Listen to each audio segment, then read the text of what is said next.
Welcome to Tales on the Wind of Time. It is our podcast, The Journey Home and Story of Us, but we're also incorporating Bucky's stories from Tales on the Winds of Time.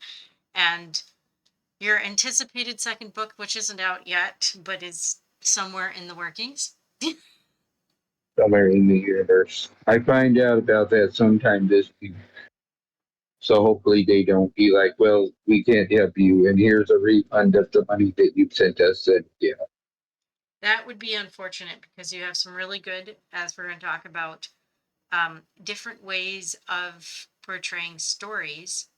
A lot of you've rewritten stories with your own flair on them, but again, as we talk about, it came up in the reading, as we kind of funnel into these unity consciousness timelines, a lot of these stories you start hearing from other people that they're playing out, even their own lives, their experiences, are kind of these micro, sometimes macro versions of something that is occurring in a lot of different other people's experiences, their lives.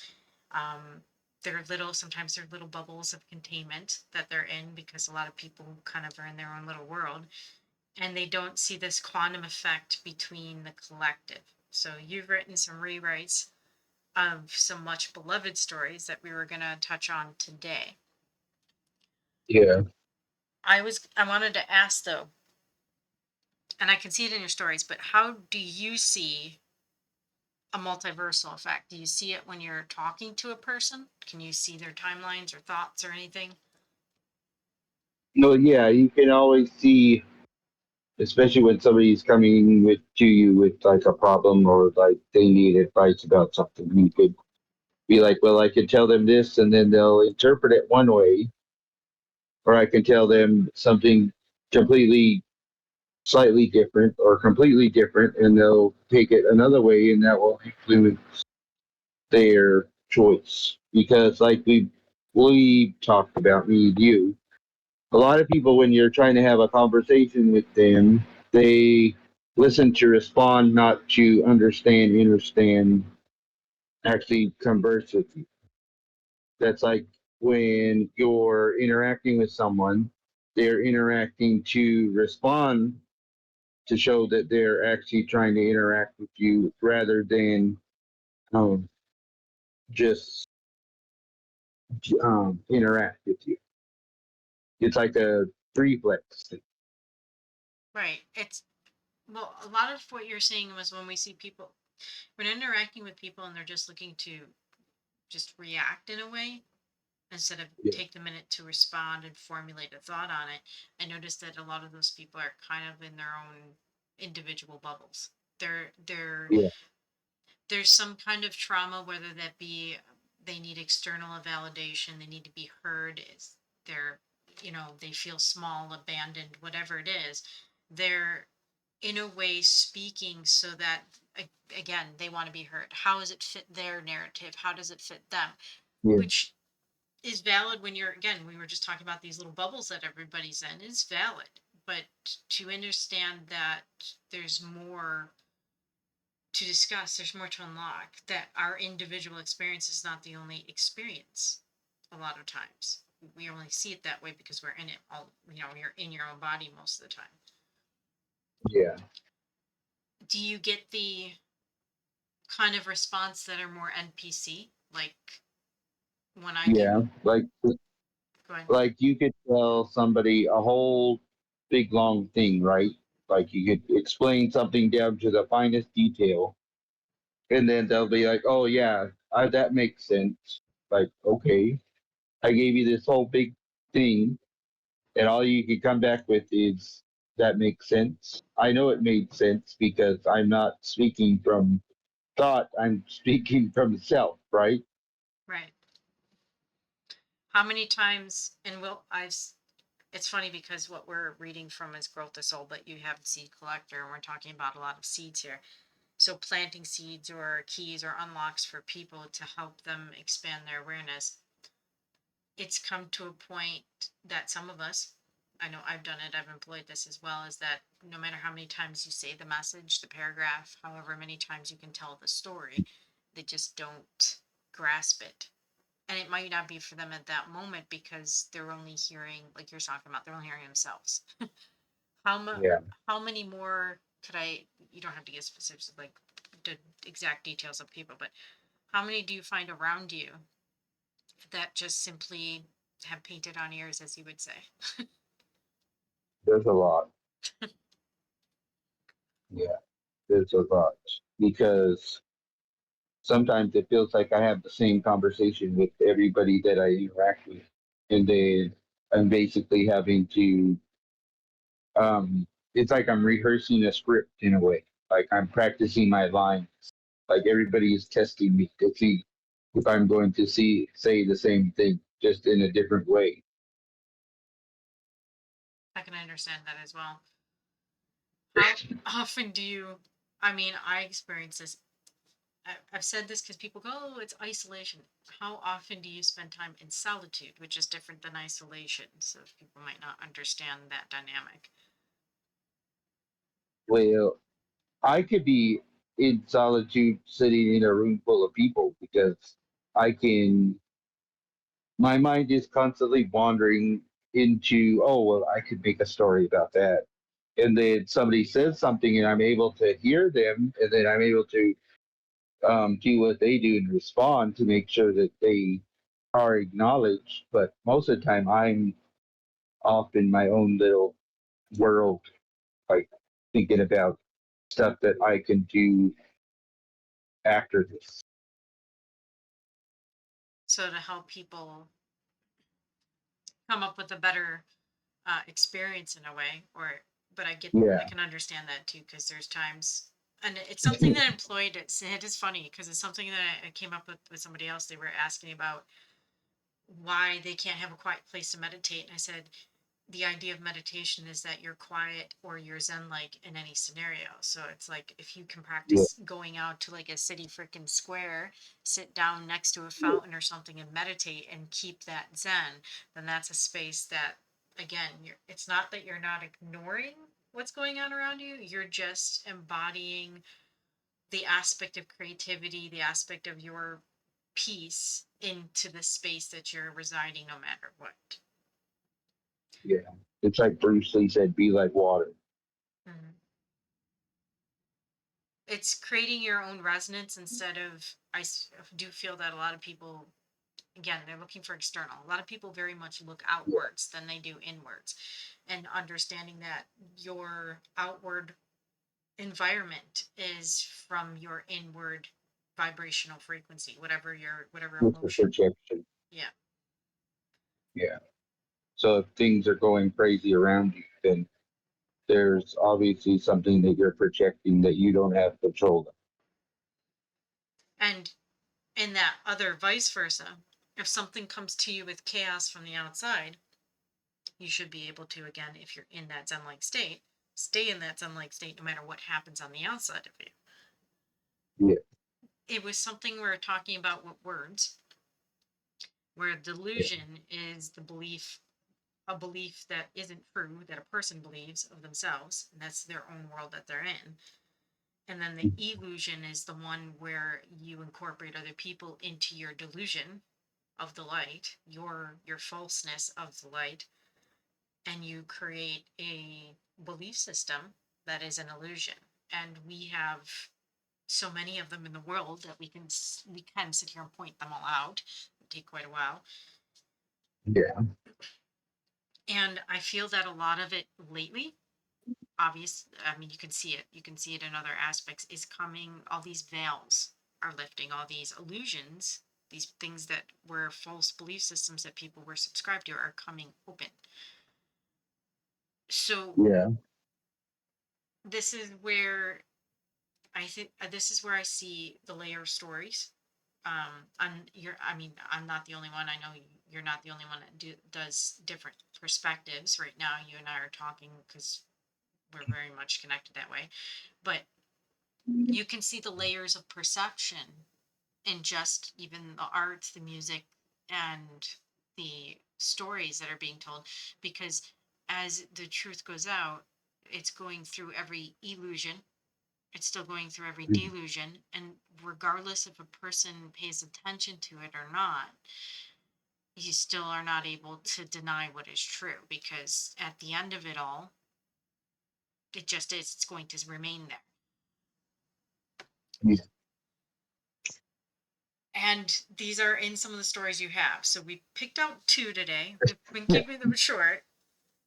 You did rewrites on, well, you've done rewrites, and I know we've read a few of them. I can't remember which one that we've read in. I think we did like the first two. I think Okay. I'm Yeah. not sure, but Yeah, I don't remember. I they're do remember the somewhere first two. in the podcast. So we're going to read the last two on your list. You also have so instead of challenging other people, kind of challenge yourselves. So I know you've done challenge a story of a day. I do know, like you said, there was days that you're Yeah, kind of spaced out.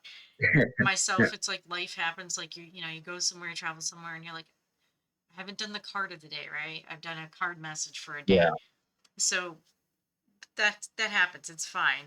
But you've rewritten these ones. There's different ways in order to show truth, in order to show light, to get through to everyone's perception, their filter, their layer, whether it's a delusion, illusion, or it's somewhat form of truth, but in a smaller bubble.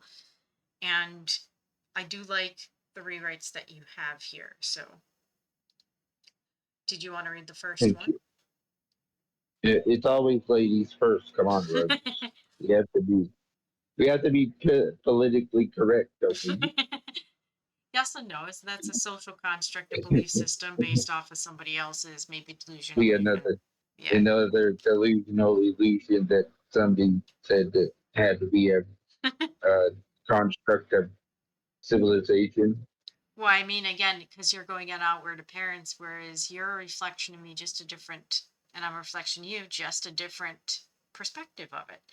So if you're going to sit here and go ladies first, but if we're both part of source, or source itself just a different outward reflection of it, then we're basically the same.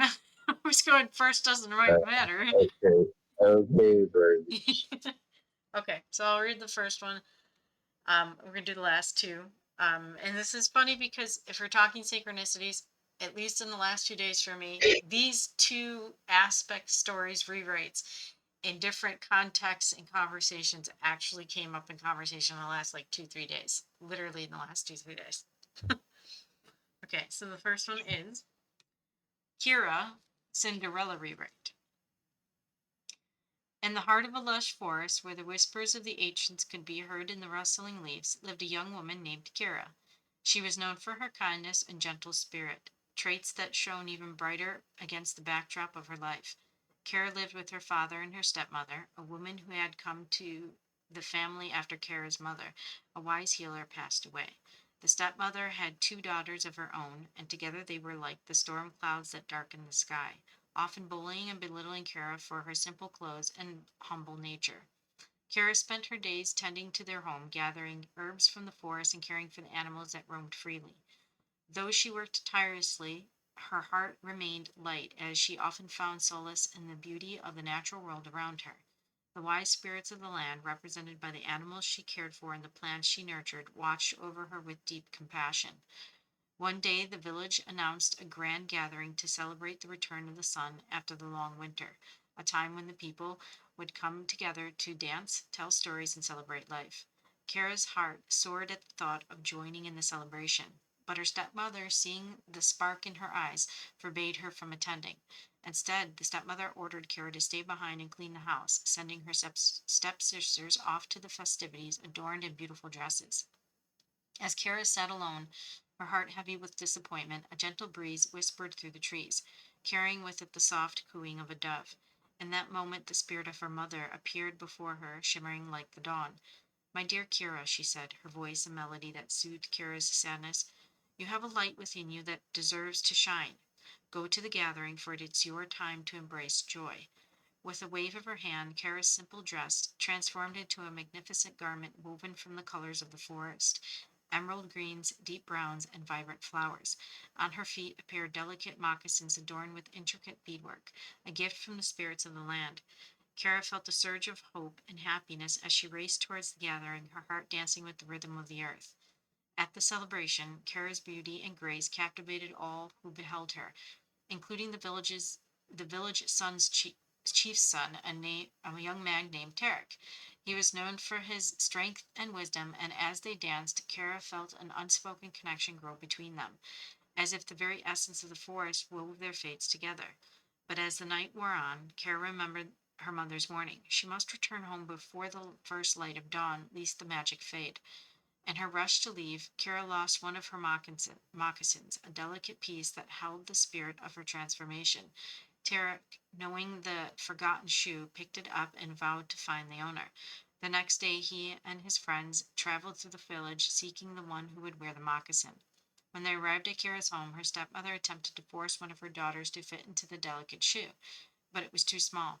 Kara, hidden away in the shadows, felt a spark of courage ignite within her. Summoning the spirits of the forest, she stepped forward and slipped her foot into the moccasin, which fit perfectly, as if it were made for her alone. Tarek's eyes widened with recognition and joy. "It is you, the one who brightens the darkness of nights," he exclaimed. Kara's heart swelled as he reached out his hand, inviting her to join him. With the blessing of her mother's spirit and the support of the land, Kara stepped into her new life, leaving behind the shadows of her past. The village rejoiced as Kara and Tarek began to share their lives together, weaving their stories into the fabric of the community. With Tarek by her side, Kara used her knowledge of the healing arts to nurture not only the relationship but the entire village, teaching others to respect and care for the land that sustained them. Together they danced under the stars, honoring the spirits of their ancestors and celebrating the beauty of love, resilience, and the magic that exists within us all. Yeah, bro. You always find your love story. I always find love stories now. Okay, so a lot that speaks there, and then you can even see it within the Cinderella story, is that if you look at the story as the intuitive, the light and the dark, it's actually portraying an aspect of this yin yang energy. Yin being the darker Yeah. side with the little bit of light, right? Mhm. The star, basically.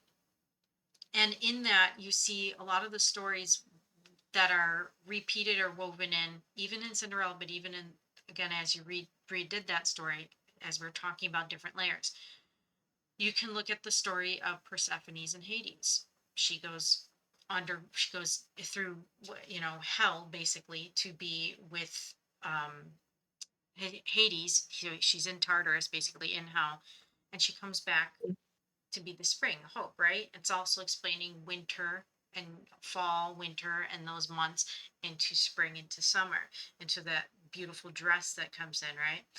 You're also looking at Isis on the barge who goes underneath to make sure that Ra or God's body or the word itself is kept clear and clean, protected from the darkness that's under going through like time basically because the sun goes down, so we're watching the 12 hours of duat so Mhm. that the sun can rise. So you're watching these cycles happen, the cyclical nature in the stories, and how the light, the heart space, the compassion part, even in the shadow parts, even hidden by delusions of others, illusions which create shadows, that light still shines. Especially somebody who's looking at truth, you're looking at soul, and you're not necessarily looking at somebody's what they're wearing, they have or don't have. So Yeah. I say we didn't rehearse this beforehand. So if people don't understand, we're not reading this beforehand, and I picked a subject today, and we started talking, and then the story literally reaffirms or reiterates it. But you see how, and you write these really well, that you can write these concepts, go through each one of these filters, so people can see that there's still truth there. It's just told in a different way. Yeah. And then I shared with you yesterday how I do a concept or something. Like I write down to like the smallest little thing where once I got it all together, like sometimes it takes me like 2 or 3 days to do a story, but it will take me maybe like 15, 20 minutes to actually write the story because I already have everything source material wise, and then I just have to put it all together and it makes sense. So, yeah. Yeah. You have a beautiful concept, which we won't mention because, Yeah. as I've found, and I know have you found recently, but I've found that this is why certain art isn't out there on any galleries or taking pictures of anywhere, because we're finding the AI picking it up, and then when somebody creates something with the AI or a concept, the AI is basically using the material that we've produced to give to somebody else. So as much as we're all about sharing, there's certain things and concepts, there's a reason why we're keeping things a little under wraps. So Yeah. a beautiful concept, by the Because way. because I because I could make a whole different Discord and then use that just for concepts, but that would mean putting that out there basically to, like you said, the AI or whoever's monitoring Discord, and then we know that they may say that stuff stays in your Discord, but I've shown you on more than one time that stuff doesn't just stay on the Discord because I've written things from like a year ago or like 6 months, and then I see something on Facebook or Instagram or something regarding that exact thing, and I never put it anywhere except Discord. From what I can observe, what I know, anything that is any electronic that anybody has, any even messaging, any kind of platform that you're on a digital format, even your phone, if it's sitting next to you and it's seemingly off, and this Yeah, happened this weekend, it is listening and recording you. In which case, the yeah, AI is using that to build an algorithm to one, get to you better, faster, what you like or what concepts you're talking about or might even mention. It literally happened this weekend. We were sitting somewhere and somebody else's phone wasn't even, it was, we weren't using it. We are having a different conversation and it kept popping on going, first, I need you to open up your windows in order for that to happen. Like we asked the AI for something and we yeah, never did. And that's on that, just on the specific person's device. I don't have a on my device, but it's still connected. So yeah, when you're talking about, and then as we've talked about, this construct we're in, this reality we're in, this overall one, is in a way it's a projection of what you're feeling within, what you're seeing, you're feeling within. It projects as a holodeck, a hologram around you, your reality space and your experience around you. So yeah, that is also run by AI, because AI is your Akashic records, basically is the AI right now. It's that's the same thing. People are accessing the AI library database in this holographic reality we're experiencing together. So yeah. So this next one, are we gonna read it like how you would read the Dr. Seuss actual book you could if you want. That might be in like fun. a sing along, like a sing along, how they did green eggs and ham. Yeah. You could if you want, Yeah, but that's up to you. but yeah, just thought I'd ask All right. However you want to read it, I'm listening. you. All right, this is. I think this is one of my one of my best works because this one really you can really tell the inspiration to it. But this is green corn and fry bread, which is my interpretation of green eggs and ham.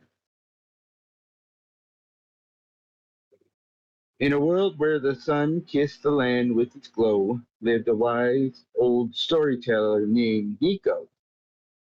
He loved to share tales from his ancestors' lore, but one dish he ab, simply abhorred, which I've never used in an actual sentence, but it's just I do not like green corn and fried bread. I do not like them here or there. I do not like them anywhere. Then came a young child with a curious grin. Would you like them with berries? Would you try them with kin? Would you not try them with berries? I would not try them with berries. I would not try them with kin. I do not like green corn and fried bread. I do not like them. Let's begin. The child thought a moment, then said with delight, would you try them at the river under the moonlight? I would not try them at the river. I would not try them by the stream. I do not like green corn and fried bread. They're not part of my dream. Would you eat them at a feast with songs in the air? Would you share them with the animals who care? I would not eat them at a feast. I would not share them with a bear. I do not like green corn and fried bread. I find them too rare. Then how about with sweet honey or wild sage? Or perhaps by the fire sharing stories of age? I would not eat them with honey. I would not eat them with sage. I do not like green corn and fried bread. They don't suit my stage. Would you try them in a lodge with family near? Would you taste them with laughter with those you hold dear? I would not try them in a lodge. I would not try them filled with cheer. I do not like green corn and fried bread. I just don't want to be here. Then the child spoke softly with a twinkle in their eye. Just try a small bite, give it a try. These dishes are more than just food on a plate. They're a bond of our culture, our love, and our fate. Nico paused for a moment, then took a deep breath. With a heart full of courage, he faced his own death.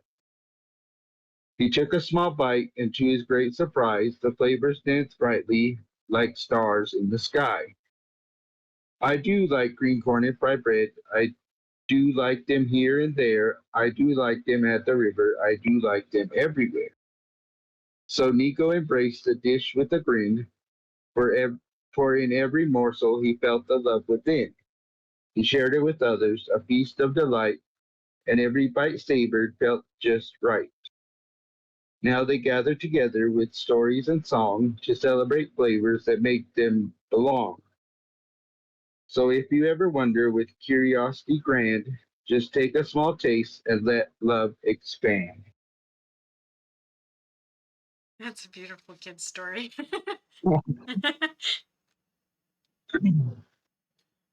I'm bringing the tradition, although I'm not sure if you guys eat green corn, so.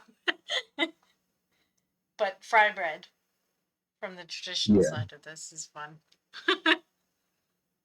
I really like how that turned. It's and it again, it's funny how okay, because even these stories are preserved, right? A different flavor, different flair on something that Yeah, was already written. So it's I was finding myself trying not to laugh so much because it was it was funny.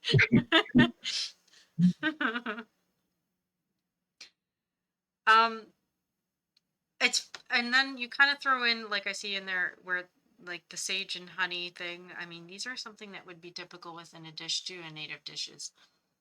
yeah, Um, it would be interesting to actually throw together a lot of different. I've seen some cookbooks from indigenous cookbooks, but it would actually be really cool to see more of people connecting back to earth again, connecting back to the heart. This story does describe that as well.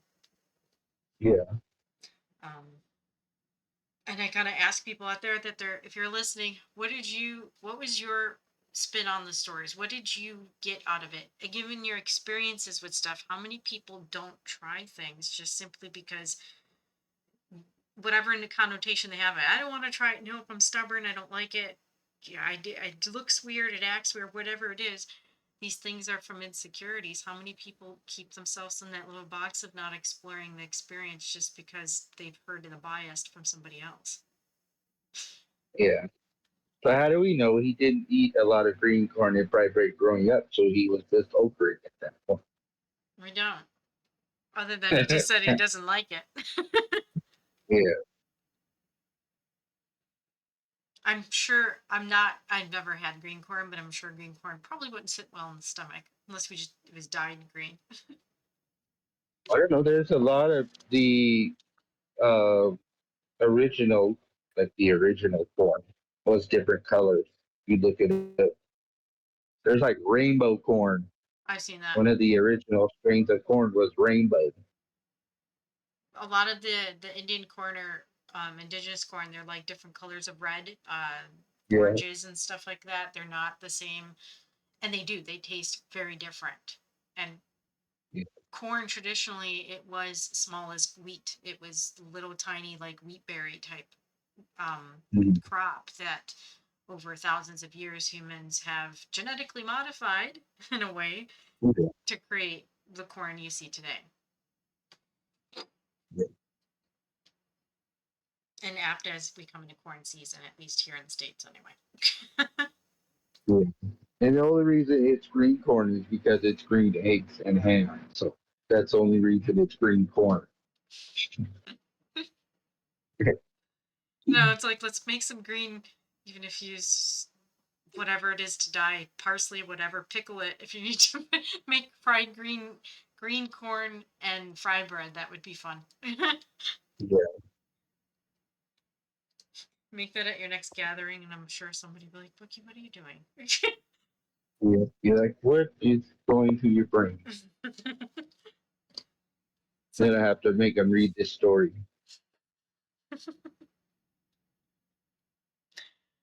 so again, as we're going through these different layers, some of what you do too is you bring in again the laughter part of this. There's a lot of people right now that again they're focusing on the just the outside point of view and perspectives going on here. And yes, it can be depressing if you're taking that in as truth right now because there's a lot going on. So you're offering a way to connect back to the heart, the little child inside each one of us, so that that joy does come through. Again, joy is an important thing. Even in the last story, it's an important resilience. All these are important feelings and emotions that help to again as the universe, our own hologram around us, our own reality is affected by our emotions, then why not bring joy into it? Because that joy then changes your perspective and experience around you. Yeah. So thank you for writing a lot of the stories that bring you back to the little kid. Sometimes the I say coyote and we see that coyote is, if you ever, I happen to have the experience with a dog who's a blue heeler mix, which is pretty much a dingo or a wild dog. And to watch them do really funky things because they're smart and they do these quirky little games. That's the what people may be looking at as the trickster part of this, because it takes you outside of your box for a minute to go, wait a second, this is funny. They're not doing what a normal dog or a normal person is. This is creating something that expands your awareness, which you often do. So Yeah. thank you, Bucky. Mhm. Thank you for listening. I'm going to say and put this out there. I'm going to put it in the description when I get it up to.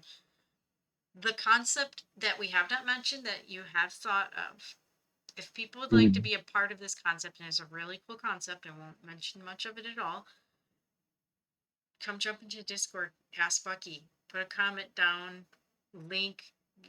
He can sit here and explain to you how we bring, and I say this culture, but more of this creativity back into it. And I'm gonna say this too. I did the water signs. I did all the zodiac signs, and the card reads a little short one today. The water signs were ones that had the creativity part coming in. So, and Bucky's a water sign. If you're following the zodiac in a way, you're bringing the creativity, the inner child, the playfulness back into the construct right now. That is part of the playing in the waters, not just in the murky karmic waters anymore. We're kind of in the point of creating waves and whirlpools and all kinds of stuff. So come and enjoy it. Yeah. All And right. plus, how do you know your suggestion could be made into a story and we could read it? Yep. Or if you're in the Discord, you could read it. True. And pick out. He's got like I don't even know how many stories you have anymore total wise. I know you've had. So I don't even know enough to make like 5 books at this point. So I am 27 stories short of 200 for the year. and that's just for this year. And we're not even done with Yeah, this year. We're like what halfway, a little over halfway through the year. little over halfway. So But I'm pretty sure I could get those. I'm probably going to be able to get those 27 done by by the end of probably the middle of this month. I should think so. You've done a Yeah. few that again, even though you've done the story of the day challenge, you've done ones that weren't story of the day challenge that add into that again, so you're sometimes you're doing 2, 3 stories a day. I've seen those as well. So you're not just doing one. Yeah. That one day I did 10 with one day, but I didn't want to bombard you with notifications because I see that you're the only one that's active in the one where I'm usually posting a day. So I was like, well, I'll put up three and then I'll put up two and then I'll put up three and then, you know, so that you're not getting bombarded by notifications. I'm okay with that, but like I know what you're saying. A lot of the people that have been part of the past discords, some of them have kind of gone, I can't say back to sleep, they've just gone back into very much again 3D orientated. There's nothing wrong with being 3D orientated. There's a bit of a balance between that. And if there's concepts that people don't understand that we're discussing, I mean, ask the questions, right? That's what we're here for. Come join the podcast. We can talk about it.